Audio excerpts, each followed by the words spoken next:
This short film regards the tragedy of the commons whereby overfishing occurs in the North American fishing industries.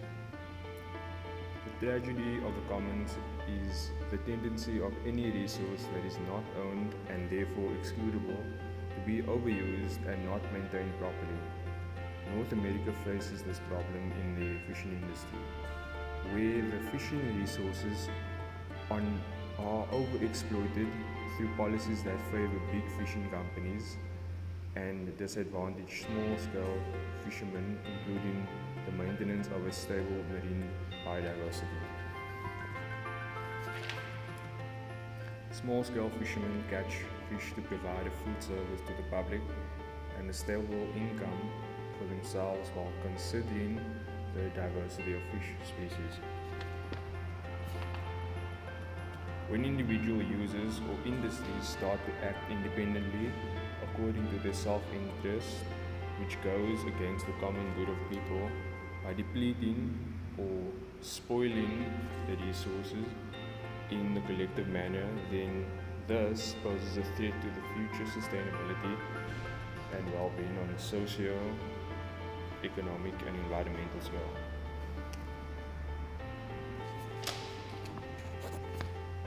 EDF pushes the system of catch share, which talks about big industries sharing their catches to compensate to overexploitation of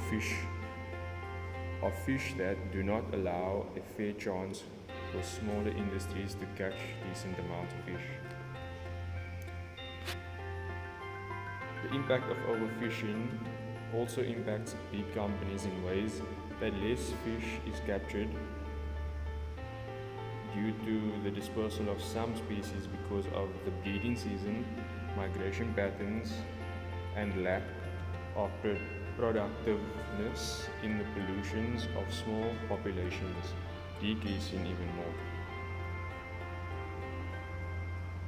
The smaller fishing industries are not able to catch the same amount they are accustomed to due to the overexploitation of the species and have to catch other fish species instead.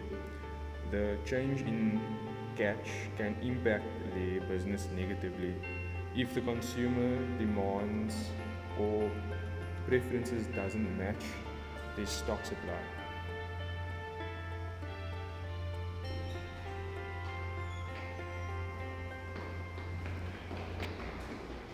The idea of catch shares has been introduced because of the fail in managing the fish industries and the disaster that occurred in 1976.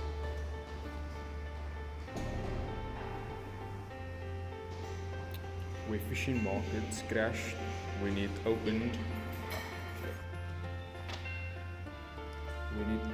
to many companies. The safeguard was introduced in the EDF in the early 20th century in hopes of stabilizing the market and economy. But fishermen families already felt the blow of not being able to afford the payouts of the tragedy of the bigger companies. Some solutions to the tragedy of the commons include designing principles of successful self-organized resources regimes. For example, local rules restricting the amount of time and the technology of harvesting the resource designed by the user. Sanctions for the rule violations are graduated. Enforcement is by local users who are responsible for the community itself. Farming in open sea is more difficult to restrict in areas, making it infeasible. Therefore, policies should be introduced that may impact the entire fishing industry, or even the licensing for fishing being banned or disallowed for a time period. Government or legal parties may also be able to seize any equipment or fishing vessels if need made to restrict the movement of ships going out to fish. Thank you.